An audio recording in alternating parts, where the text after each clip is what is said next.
මෙන්න තාත්තට ඒක. ඇයිද ඔය අත මොකක් හරි තැයිලා වගේ? නෑ තාත්තේ මේක නෑ තාත්තේ මේ කේතලේ පොඩ්ඩක් අත ගෑවුණා. කේතලේ අත ගෑවිලා? දරුවෝ ඔය පිච්චිච්ච පාරක් නෙවෙයිනේ. ඕක තැලිච්ච පාරක්. මොකද්ද මේ උනේ? දුව මං ඔයාගෙන් මේ ප්‍රශ්නයක් අහනකොට ඇයිද මේ හැම වෙලාවෙම මේ නිමේෂ් පුතා දිහා බලන්නේ? ඇයිද ඔයාට මොකක් හරි ප්‍රශ්නයක් නැහැ? නෑ තාත්තා කිසි ප්‍රශ්නයක් නැහැ. මේ ෆෑන් එකේ රිමෝට් එක හරියට වැඩ කරන්නේ නැහනේ. සමහර වෙලාවට මේකට පාරක් දෙයක් ගැහුවට පස්සේ තමයි වැඩ කරන්න ගන්න. තාත්තේ කොයි තේක තියෙන්නේ? තාත්තා තේක බොන්න. තාත්තා පොඩ්ඩක් ඉන්නකෝ මං කන්න මොනවා හරි අරගෙන එන්න.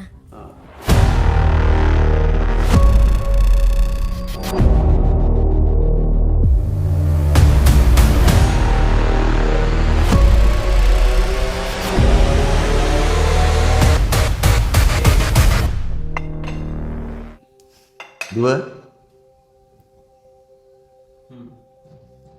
මට ඇත්ත කියන්න කොහොමද ඔය අත තැළුනේ? වට නිමෙස් ගැහුවද?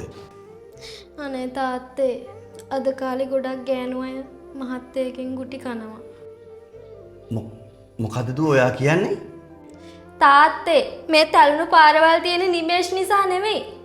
ඔයා නිසා. මම නිසා? ඒ කොහොමද දුවේ? තාත්තේ ඔයාට මතකද මං කලින් යාළු වෙලා හිටපු ඉර ළමයා? මං කී පාරක් කිව්වද මට යාව මදින්න ඕනි කියලා? එයා මට කොච්චර ආදරේ කරාද මේ මිනිස්සයාට වඩා? ඒ තාත්තේ ඔයා මං කියන දේ ඇහුවේ නෑ. ඔයා තමයි කිව්වේ මදිනව නම් බඳින්න ඕන මේ ගමේ කෙනෙක් කියලා. ගමෙන් පිට කෙනෙක් බඳින්න එපා කියලා තාත්තම තමයි දවස්වල මට නීති දැම්මේ. ඔයා එදා ගමේ මිනිස්සු කියන දේවල් අහලා මේ මිනිස්සේ මට බන්දලා දුන්නා. එදා මං යාළු වෙලා හිටපු පිරිමි ළමයා අද මම කසාද බැඳලා ගොඩක් සතුටින්. දුව මෙන්න මේක පොඩ්ඩක් අහන්නකෝ. වැඩක් නෑ තාත්තේ. මං ගැන වද වෙන්න එපා තාත්තේ. ඔයා සතුටින් ඉඳියම ඇති. මේ ඔයාගේ දුව හැමදාමත් ඔයා හොයලා දීපු ගමේ මිනිස්සෙකින් ගුටි කකා ඉන්නා.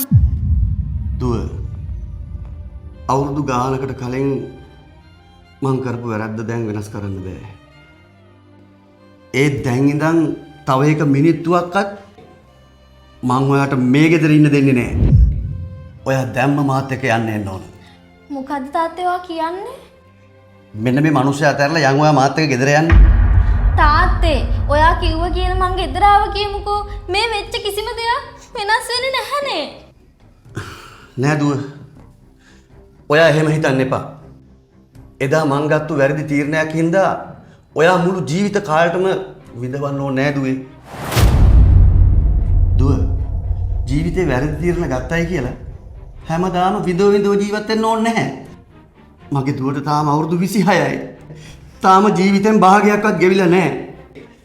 මේ තාත්තා වැරදි තීරණයක් ගත්තා තමයි. ඒ වුණාට ඒ වැරද්ද නිවැරදි කරන්නත් මට පුළුවන්. ඔයා එන්න යන්න මාත් එක්ක. 2024 දකුණු පළාතේ ප්‍රථමයා 2025 ගාල්ල දිස්ත්‍රික් සිංහල ප්‍රථමයා ඇතුළු දශක දෙක ඉක්මවා විශිෂ්ටයින් බිහි කළ ලංකාවේ හොඳම සිංහල පාඨමාලාව සුජිත් දිසානායක 2028 A level නව පන්ති සිප්‍රෝ ගාල්ල සියත්‍රා අකුරැස්ස විද්‍යාර්ථ ඇල්පිටිය. හිමාෂි ඔයා කොහෙද මේ යන්නේ බෑග් එකකුත් අරගෙන? මං ලොකු වැරද්දක් කරේ. තමුසේ වගේ නොසන්ඩාලයකට මගේ දූ කසාද බඳලා දීපු එක. දැන් මං කරන්නේ මගේ දූ එක්කන් යන එක. යන්දුව යන්න. මොකද්ද? හිමාෂි කියන්නේ මගේමයි. ඔහෙට ඕන විදියට එහෙම එක්කන් යන්න දෙන්න බෑ. මම තමයි තමුන්ට මගේ දූ බාර දුන්නේ. හැබැයි තමුන් මගේ දූට සලකලා තියෙන්නේ වැඩකාරයෙකුට සලකනවටත් වැඩි අන්ත විදියට. මේ බලන්න මේක අපේ ගෙදර ප්‍රශ්නයක්. ඒක අපි දෙන්නත් එක්ක බලා ගන්න. ඔයා පැත්තකට වෙලා ඉන්න. ඒක අපේ ගෙදර ප්‍රශ්නයක්. හිමාෂි ඔයා එන්නකෝ ඇතුළට යන්න මට ඔයත් එක්ක කතා කරන්න ඕන.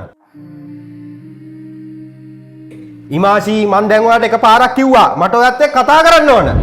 මම කියනකොට ඔයාලට ඇහෙන්නේ නැද්ද? මං කියන එක ඇහෙන්නේ නැද්ද? ඉන්නකොටට බාය මගේ දූට එක අතක් තිබ්බොතින් ඒ අත කපලා මං අනිත් අත උඩින් තියලා බලාගනිමු. මේකත් මතක තියාගනිමු. නෑදෑයෝ මොනවා කිව්වත් මුළු ලෝකයක් මගේ දූ වැරදි කියලා කිව්වත් මේ තාත්තා දුවගේ පිටිපස්සෙන් හිට ගන්නවා කියන එක මතක තියාගනි. මගේ දුව ආයේ උඹව හම්බෙන්නේ උසාවියේදී. නරුමයා